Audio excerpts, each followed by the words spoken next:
Hola, ¿qué tal? Yo soy Valentín Quesada, profesor de matemáticas en Incogniti, y hoy quería hablar sobre un tema especial que es el trabajo interno de matemáticas.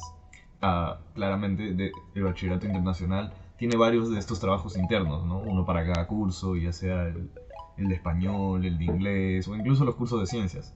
Pero a veces el trabajo interno de matemáticas específicamente es el que aqueja a muchos alumnos. Digamos, muchos suelen decir que no tienen ni idea de qué hacer en su trabajo interno de matemáticas. Normalmente porque, bueno, eso les pasa a los alumnos que no les gusta mucho el curso de matemáticas en general, o les gusta pero lo tienen ahí nomás, ¿no? Guardadito, para los exámenes nomás, pero para el trabajo interno tal vez no. Entonces, ¿qué pasa con el trabajo interno de matemáticas? Que es un trabajo que en general requiere mucha investigación, ¿no? Por parte de uno mismo, digamos, una investigación propia.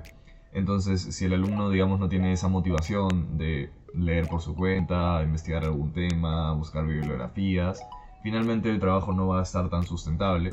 Pero por último es algo que todos tenemos que hacer, entonces lo más recomendable es que todos pongan de su parte para hacer ese trabajo, ¿no?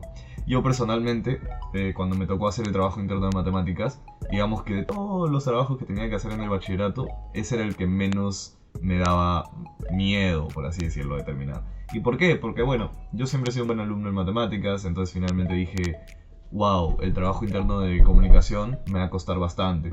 El trabajo interno de inglés me va a costar bastante, o de los cursos de ciencias incluso. Entonces creo que voy a priorizar esos y luego me voy a enfocar en el de matemáticas. Entonces, digamos que lo dejé como para uno de los últimos, ¿no? Yo cuando tuve un cambio del primer año al segundo, cambié de matemáticas a nivel medio a matemáticas a nivel superior.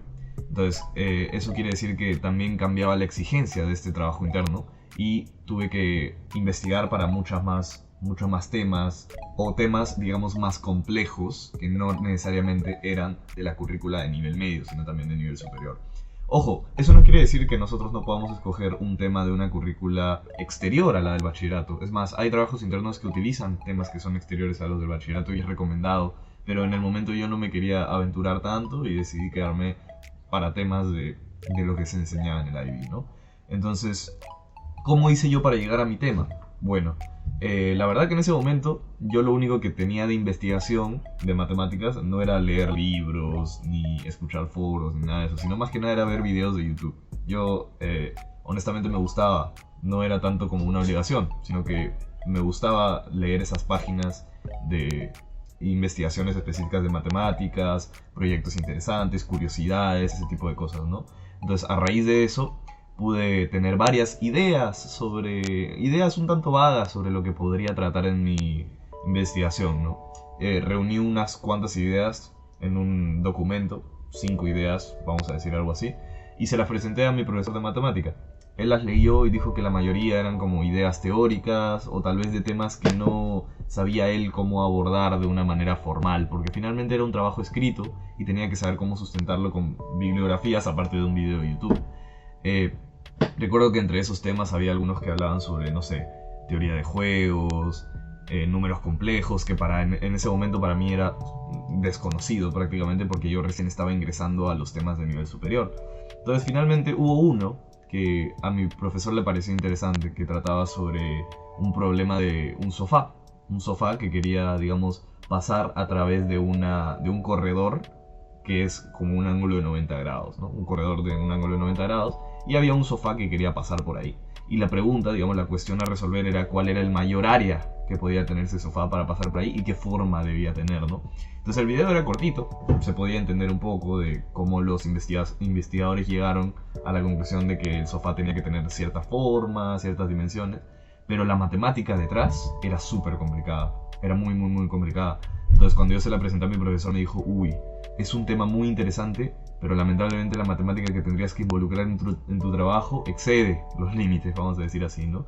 Entonces, ¿qué pasó? Que yo estaba muy emocionado por ese tema, estaba convencido que quería que fuera mi tema, pero finalmente me llevé esa desilusión.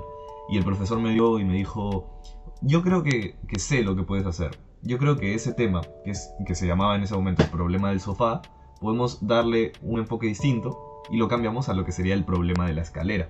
Entonces, ¿de qué iba el problema de la escalera? Era básicamente el mismo contexto de un corredor de 90 grados, corredor recto, pero ya no queríamos pasar digamos, un sofá, un área de un sofá, sino una longitud de una escalera. Y eso, digamos, reducía la dificultad del problema bastante, pero no dejaba de ser algo interesante. O sea, no se perdía el contexto que había detrás, la historia y todo lo que le podías meter, ¿no? Entonces finalmente me puse a leer y encontré bastantes bibliografías que hablaban del problema de la escalera y también, lógicamente, del problema del sofá, pero se enfocaban más en el problema de la escalera porque era lo más básico. O sea, partían de ahí para explicar lo siguiente. Entonces entendí bastante el problema de la escalera, me gustó. Tuve que entender nuevos conceptos, como era, digamos, el concepto de la figura de asteroides, las familias de curvas, ese tipo de cosas las tuve que incorporar en mi proyecto y finalmente salió bien, ¿no? Adicionalmente a eso, también un problema que tuve fue el hecho de intentar poner todo en 12 páginas, que para ese momento para mí el límite era 12 páginas. Creo que ahora lo han extendido a 20 páginas, lo cual no es un problema porque en 20 páginas normalmente se puede hacer un trabajo. Pero yo siempre recomiendo que se aproveche al máximo esas páginas. Es más, yo me pasé incluso y tuve que reducir las palabras, lo cual fue un poco complicado, pero nada que no se pueda resolver, ¿no? Entonces, al final creo que el trabajo interno de matemáticas lo que me ayudó fue a entender cómo hacer una investigación en cuanto al área de matemáticas, digamos, cómo leer bibliografías, cómo citar textos matemáticos, cómo escribir ecuaciones de una forma que se entienda formalmente, ese tipo de cosas. Y también hablando de gráficos y dibujos, porque tuve que adicionar varios gráficos y dibujos a mi trabajo, me ayudó también a entender cómo poner todo con sus subtítulos de una manera más formal, ¿no? Porque ya estaba entregando por primera vez, digamos, un trabajo formal de matemáticas y tenía que cumplir todas las reglas que se suponía. Entonces, a mí personalmente no me costó mucho el trabajo interno de matemáticas, también porque me gustó hacerlo, me gustó aprender cómo era todo este tema y el tema específicamente me gustaba. Y creo que eso es algo muy importante a la hora de hacer un trabajo interno, que te guste tu tema. Porque si no te gusta, finalmente no vas a tener la motivación de investigar, de intentar mejorar esos pequeños detalles y todo eso, ¿no? Y también, yo también lo hice relativamente a última hora ese trabajo, entonces también recomendaría que lo hagan con un tiempo de anticipación, porque finalmente es un trabajo corto, o sea, a relación de los demás trabajos que hay que hacer, por ejemplo el ensayo talk o la monografía, es un trabajo que en realidad puede tomar sus complicaciones, pero no, la idea no es que sea largo, sino conciso, ¿no? Conciso y que involucre algo que interese al evaluador.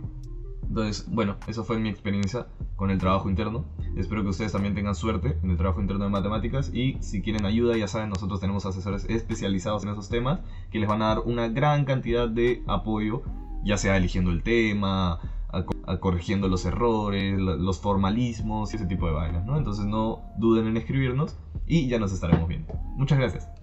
Y no te olvides de darle like al video, suscribirte y activar la campanita para que no te pierdas de los videos que vienen. Y si quieres separar una clase con nosotros, acá te dejamos nuestro Instagram, nuestro WhatsApp y también nuestra página web que está llena de sorpresas.